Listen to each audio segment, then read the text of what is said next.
សួរសួស្តីអ្នកទាំងអស់គ្នាថ្ងៃនេះយើងនឹងសិក្សាទាក់ទងជាមួយនឹងការប្រើប្រាស់នៅ permission ដែលយើងធ្វើការបង្ហាញទៅលើ ownership នៃ Linux file ឬក៏ directory ទី1ទាក់ទងជាមួយនឹង user ដែលវាគឺជា owner នៃ file ឬក៏ directory ហើយវាមានការប្រើប្រាស់ដូចជាវាអាច read វាអាច write ហើយនឹង execute បានសម្រាប់ group គឺដូចគ្នាដែរគឺវាអាច read write ដូចគ្នាហើយវា contain នៅ multiple user ដែលវាផ្ដោតទៅលើ user មួយនឹងហើយមួយទៀតគឺតាក់ទងជាមួយនឹង order ដែល order នេះគឺវាគឺជាអ្នកដែលអាច access ពី file ដែល from ពី user ហ្នឹងក៏ប៉ុន្តែជួនកាលទៅវាអាចត្រឹមបានតែ read តែប៉ុណ្ណោះអញ្ចឹងយើងចូលទៅកាន់ putty របស់យើងមកហើយយើងលោតមកហើយយើងchange appearance តិចមក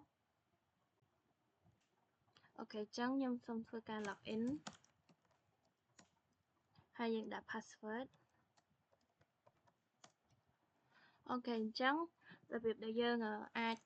នេះបានគឺយើងធ្វើការស៊ូទៅកាន់ root សិនហើយយើងដាក់ password អូខេបន្តមកទៀតយើងធ្វើការទៅ set ថា ls.l អញ្ចឹងវានឹង show ពី file និង directory មួយចំនួនដែលយើងបានបង្កើតមកពីលើកមុនហ្នឹងហើយក៏វាមានខ្លះដែរដែលវាជាប់នៅលើម៉ាស៊ីនហ្នឹងតែម្ដងអញ្ចឹងទី1យើងមើលទៅលើ d អក្សរ d ពីមុខនេះមានន័យថាវាជា directory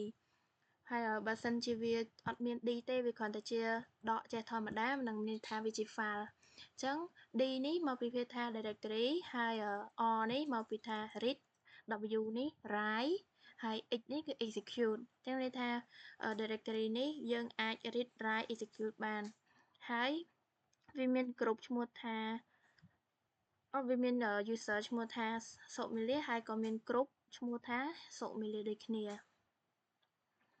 បន្តមកទៀតតកតងជាមួយនឹង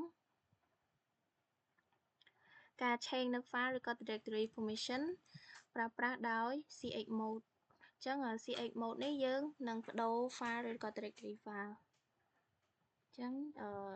យើងសាកវា chmod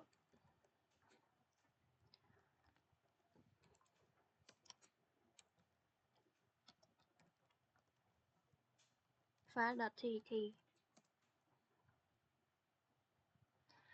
វាដាក់ថា cannot access txt file txt វាមិនមែនជា file ឬក៏ directory ទេអញ្ចឹងយើងទៅមើលរកមើល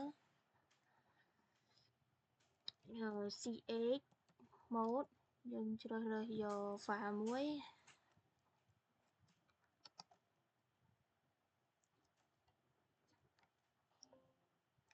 share file អូខេអញ្ចឹងដោយសារតែខ្ញុំបានដាក់យក file មួយនេះ file share file.txt នេះយកមកធ្វើការ change នៅ file directory អញ្ចឹងយើងls មកវិញហ្នឹង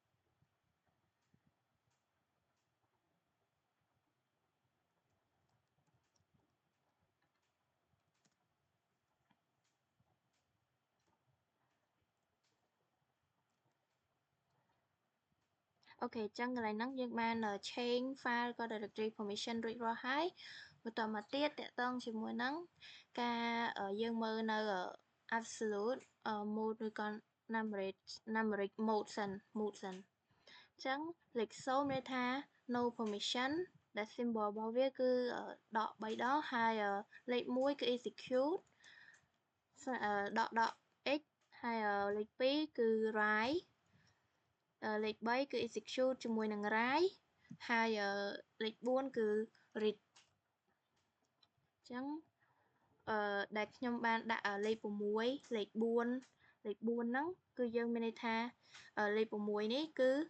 read ហើយនឹង write លេខ4នេះគឺ read លេខ4នេះគឺ read អញ្ចឹងយើងទៅមើល file យើងបានបដូរមិញហ្នឹងអញ្ចឹងនៅលើនេះវាដាក់ថា rw ដែលលេខ6នេះគឺ rw ត្រឹមត្រូវ r នេះគឺ read លេខ4ចឹង o គឺ read ត្រឹមត្រូវហើយលេខo នេះមួយទៀតដែរគឺ read ដែរចឹងវា read ដូចគ្នាចឹងគឺត្រឹមត្រូវចឹងអ្វីដែលយើងបានបដូរមកហ្នឹងគឺវាត្រឹមត្រូវចឹងខ្ញុំ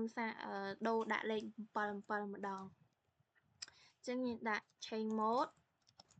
ហើយយើងជ្រើសរើសនៅ file មួយចឹងខ្ញុំនឹងជ្រើសរើសអាដដែលមិញហ្នឹងហើយគ្រាន់តែបដូរ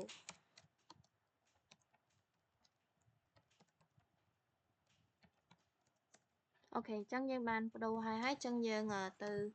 ls មើលវាវិញអូខេចឹងfile មិញដែលយើងបានបដូរហ្នឹងគឺ file មួយនេះហើយយើងទៅមើលទាំងអស់គ្នាថា7ហ្នឹងវាមានអីគេខ្លះ7ហ្នឹងមានន័យថា read write execute ក្នុងពេលតែមួយមាន3ហ្នឹងតែម្ដងអញ្ចឹងយើងទៅមើលអូខេអញ្ចឹងដូចអ្នកទាំងអស់គ្នាឃើញអញ្ចឹងគឺវាបានបដូរទៅជា read write execute read write execute read write execute អញ្ចឹងមានថា file ហ្នឹងយើងអាច read write execute បានអូខេអញ្ចឹងបន្តមកទៀតតាក់ទងជាមួយនឹង operator សញ្ញាបូកនេះគឺមានន័យថាវា add permission ទៅកាន់ file ឬក៏ directory ទី2គឺ dot remove the permission ស្មានេះគឺមានថាវា set permission ឬក៏ override permission ហ្នឹងឲ្យកាន់តែលឿនហើយ user denotation នេះដែលអក្សរកាត់វាអក្សរ U មកប្រភេទថា user ឬក៏ owner អក្សរ G group O order ហើយ A ហ្នឹងគឺ all អញ្ចឹងយើងសូមធ្វើការ change ដាក់ permission example មួយមកហើយយើងដាក់ set permission to other user អញ្ចឹងយើងដាក់ change mode ហើយយើងទៅសេអក្សរ O ហ្នឹង order ហើយស្មើនឹង read write O ស្មើ RW ហើយយើងដាក់ file អញ្ចឹងខ្ញុំយក text file នេះអញ្ចឹងយើងដាក់ text.tt អូវាដាក់ថាinvalid mode អញ្ចឹងដងទៀត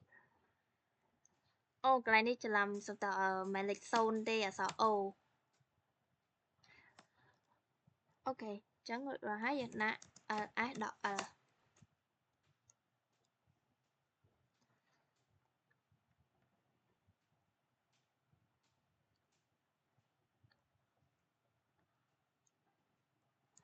ចឹងខាងលើនេះគ្រាន់តែ read write ហើយនឹង read តែប៉ុណ្ណោះដល់ពេលយើងបានផ្លាស់ប្ដូររួចរាល់អស់ហើយចឹងវាបាន read write read ហើយ read write ដែរចឹងន័យថា file ហ្នឹងយើងអាច read បានហើយកកែបានចឹងយើងមើលនៅខាងលើនេះវាបានត្រឹមតែ read write read ហើយនឹង read តែប៉ុណ្ណោះអូខេបន្តមកទៀតយើងដាក់ change mode UG U ហ្នឹង user G ហ្នឹងគឺ group ហើយបូកជាមួយនឹង execute អញ្ចឹងយើងដាក់ change mode UG បូក execute x ហើយយើងដាក់text ខ្ញុំដាក់ text.tt ដដែលអូខេអញ្ចឹងយើង ls.l មកអូខេអញ្ចឹងយើងឃើញហើយថា file ដែលយើងបានកែមិញហ្នឹងដែលយើងចង់ឲ្យមាន user ហើយនឹង group ហ្នឹងបូកជាមួយនឹង execute ដែរ user ហើយនឹង search group ហ្នឹងគឺវាមាន execute ចូលជាមួយដែរអញ្ចឹងដោយសារតែ file ដើមរបស់យើងហ្នឹងដំបូងគឺវាអត់ទាន់មានជាការមាន user អាច execute បានទេវាគ្រាន់តែជា read ហើយនឹង write តែប៉ុណ្ណោះអូខេនេះអ្នកទាំងអស់គ្នាមើលថាវាបានត្រឹមតែ read ហើយនឹង write តែប៉ុណ្ណោះឥឡូវបន្ទាប់ពីយើងបានថែមនៅ execute ចូលមកទៀតអញ្ចឹងវាអាច read write execute បានអូខេបន្តមកទៀតយើងធ្វើការ remove read permission ពី user ចេញមកអញ្ចឹងយើងដាក់ change mode ហើយយើងដាក់ u.r ហើយយើងដាក់ file យើងចូលមក ហើយយើង ls វិញអូខេអញ្ចឹងយើងឃើញហើយយើងបានដកនៅការ read ចេញអញ្ចឹងដូចអ្នកទាំងអស់គ្នាឃើញអញ្ចឹងវាចាប់ផ្ដើមពី rai មកវាចាប់ផ្ដើមពី rai execute អូខេបន្តមកទៀតតកតងជាមួយនឹងការ change ownership ហើយនឹង group អញ្ចឹងយើងធ្វើការ change user ហើយយើងដាក់ file directory យើងចូលមកអញ្ចឹងយើងដាក់ change mode ហើយនេះមានន័យថាជា user អញ្ចឹងយើងអាច change user អញ្ចឹងខ្ញុំសូមអូខេយើង change user directory នេះមួយទៅអញ្ចឹងយើងដាក់និយាយធម្មតាហើយខ្ញុំដាក់ share folder អូ invalid មកអញ្ចឹង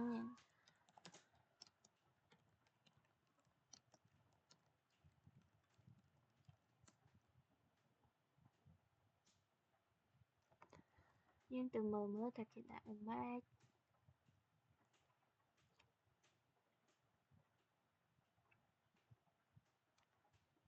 អូគេដាក់ch own មានវា share folder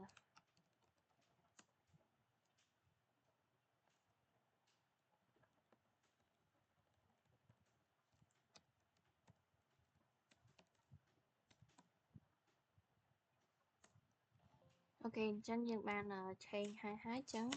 យើងទៅមើលអូខេអញ្ចឹងវាបាន change រួចរាល់ហើយអញ្ចឹងបន្តមកទៀតយើងធ្វើការ change user និង group អញ្ចឹងយើងដាក់ ch own ដដែលហើយយើងដាក់ root ហើយយើងដាក់ file មួយ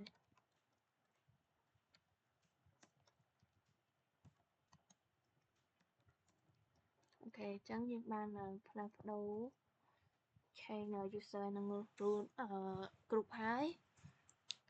បន្តមកទៀតគេហៅថា stinky bit នេះគឺវា mainly យកសម្រាប់ folder ដើម្បីវា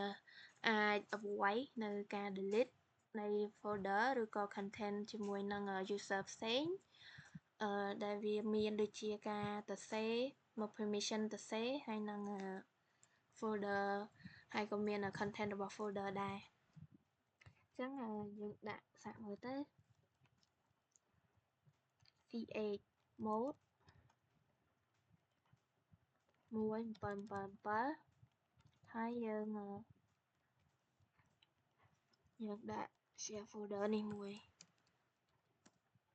អូខេអញ្ចឹងយើង ls មកហើយដក l អញ្ចឹងនេះគឺជា directory ដែលខ្ញុំបានផ្លាស់ប្ដូរមិញហ្នឹងអ្នកទាំងអស់គ្នាឃើញវាមាន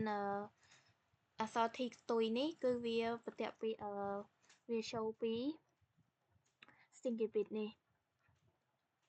អញ្ចឹងយើងដាក់មួយទៀតមក change mode ហើយយើងដាក់បូក t ហើយ share folder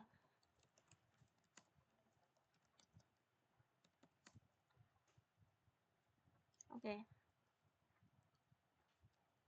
តមកទៀតគឺ suid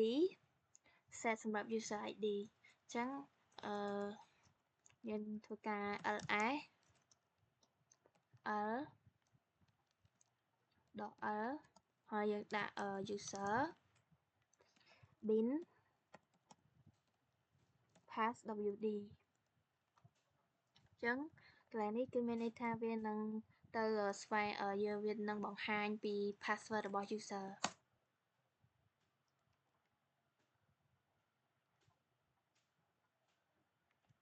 ហើយម្ដងទៀត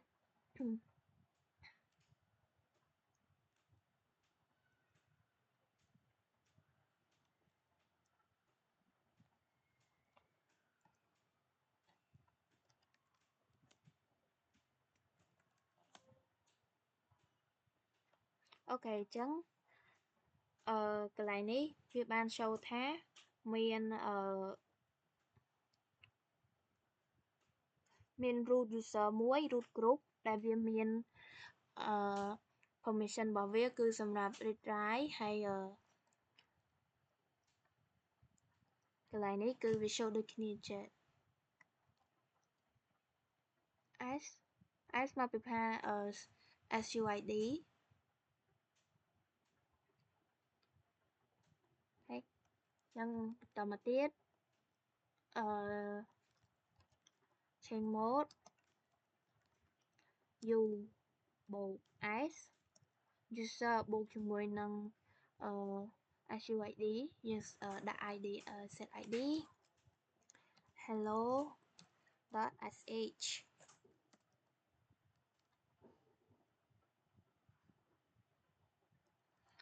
sh នេះវាមានន័យថាជា shell script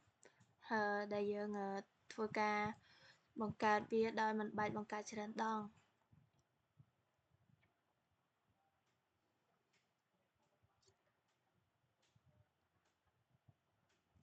អូខេអញ្ចឹងមេរៀនយើងថ្ងៃហ្នឹងមានប៉ុណ្ណឹងអញ្ចឹងអរគុណសម្រាប់អ្នកទាំងអស់គ្នាសម្រាប់ការទស្សនាអរគុណច្រើន